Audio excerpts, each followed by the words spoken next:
Hello everyone, welcome to the another video of the playlist How to Develop a Real-Time Automation BDD Framework from scratch using Selenium with Java. If you haven't done yet, please hit that subscribe button below so that you will never miss any video of mine. In today's video, let's see how we can maintain our framework more effectively. In the previous video, we have seen how to implement the page object model to make our framework more effective, reliable and maintainable. So this is the scenario we want to test.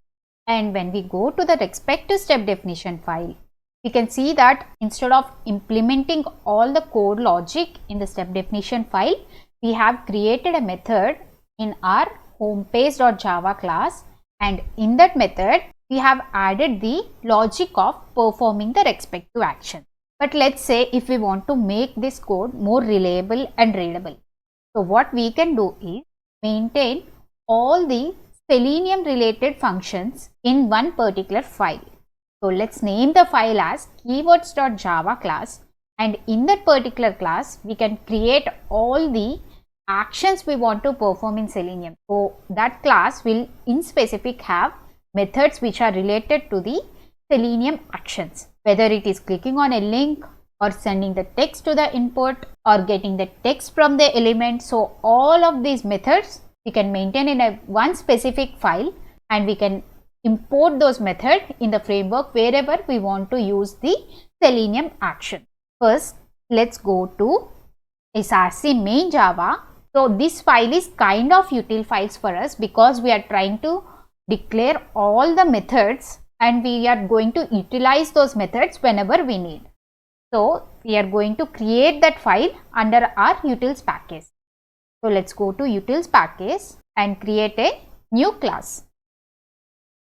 So let's name this class as Selenium reusable function.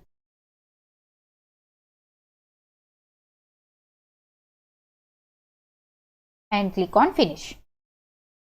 So under this class we are going to create the list of methods which we want to use with the Selenium. So in the current test scenario, we want to click on this link. So we are using this click method of the Selenium.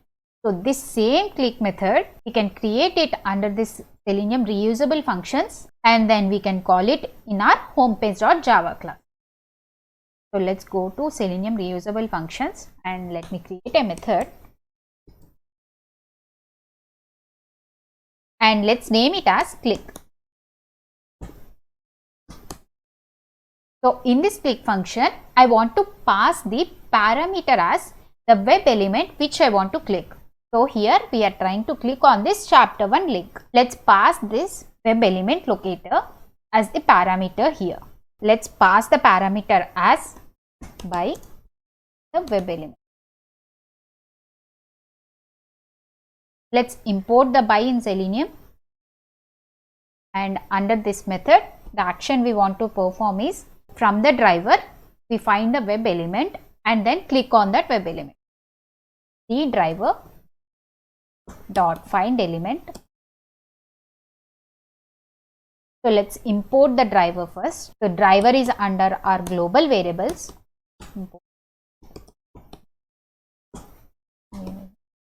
Dot variables.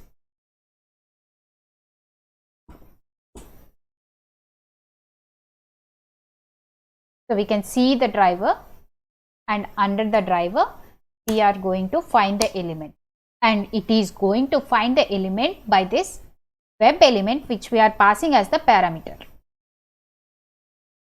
Driver dot find element, and then it has to perform the action of click. And this click method we can use in our homepage.java class. So here we are avoiding to write the driver related methods, and we are declaring them in this Selenium reusable functions, and we are going to call those methods here. The method name is click. So for this click method we have to pass the parameter which is by. So let's pass the parameter by, and let's name the variable as link equals to, and the locator technique which we are going to here is by using the link text. So by dot link text, and we are getting the text of the link from this parameter, which is link name. Let's pass the parameter. So let's pass this link as the parameter in our click method. So it is still showing the error saying method is undefined. So that means it is not able to recognize the method we have written in this Selenium reusable function. So for that, we need to import the Selenium reusable functions class, which is under com.bdt.utils Selenium reusable function. So all the errors were gone now. Let's run and see if the scenario is working fine with this code. Go to test runner, select run as, and then test ng. So the browser got opened and we can see it has navigated to the application and clicked on the chapter 1 page. Let's close the browser, and when you observe here in the test ng results, we got the scenario in green. So that means the scenario got passed. And when you see in the console, we have one scenario run and the scenario got passed. So in the similar way, we can create multiple methods for performing the Selenium related actions. So let's say we have another step, verify if the text is displayed correctly. So let's go to the step definition file, and we can see the method here, verify if the text is displayed correctly. So let's try to implement this step using the changes we have done in our framework. So that is implementing the page object model pattern, also using the Selenium reusable functions file. So let's remove this print statement first, and here we have to identify if we are getting this text correctly. So let's identify this text first. Go to inspect and then click on this arrow. Let's try to write the XPath for this.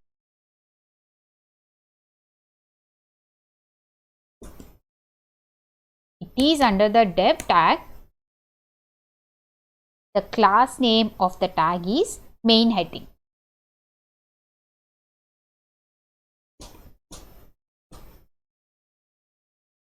So we got the match of the XPath, which is 1. Copy this, and this web element is basically related to the home page of the application. So now we need to go to our homepage.java class, and let's define the variable for this locator by, and let's name it as by title equals to by dot. So the locator technique we have used here is XPath. We are using XPath to identify this web element, and then comes the creation of the method to add the code logic. So let's create a method.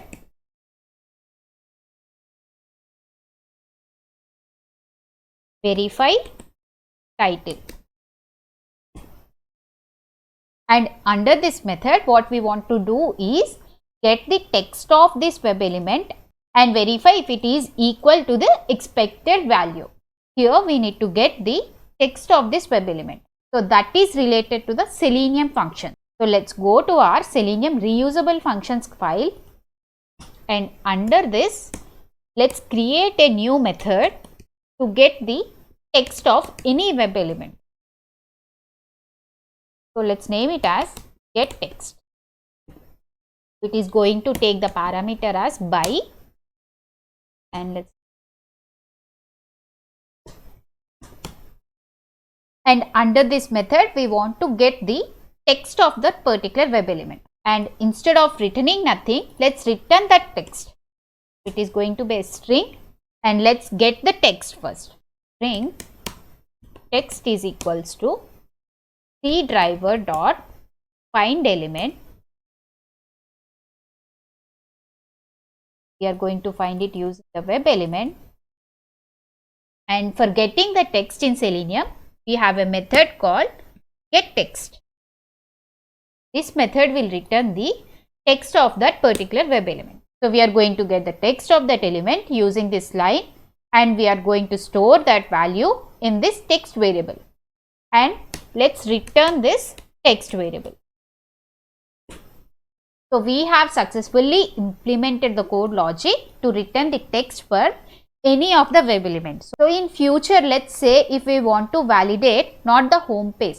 So let's say if I want to validate if this text is displayed. So for that you need not to write a new method. We can reuse this method with the only change of web element.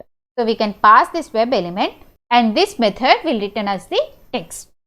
So let's use this method to get the text in our homepage.java. Get text. And this method is going to take the parameter which is the title here. So this method is going to return us a string value. So let's store that as the actual text. So string actual value equals get text of title. And instead of returning void, let's return this actual string value. Return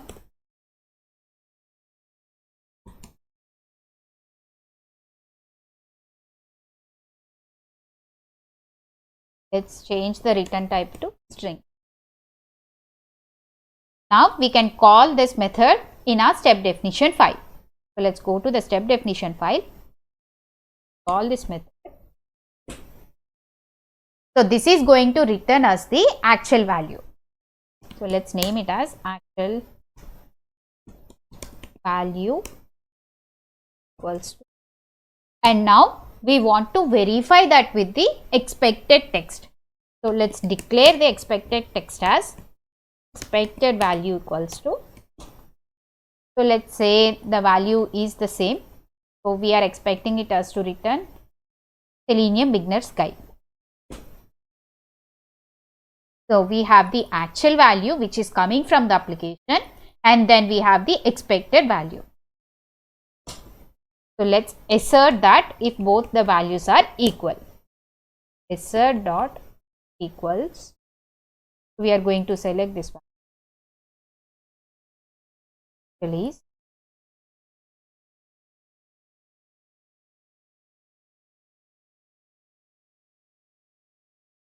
Now let's run our scenario.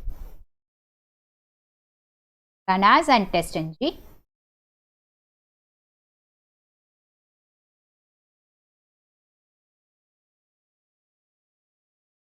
So it has clicked on this chapter 1 link and let's go to console and see the scenario got passed. So you can see here one scenario ran and it got passed, and when you click on the test ng results, you can see everything is in green.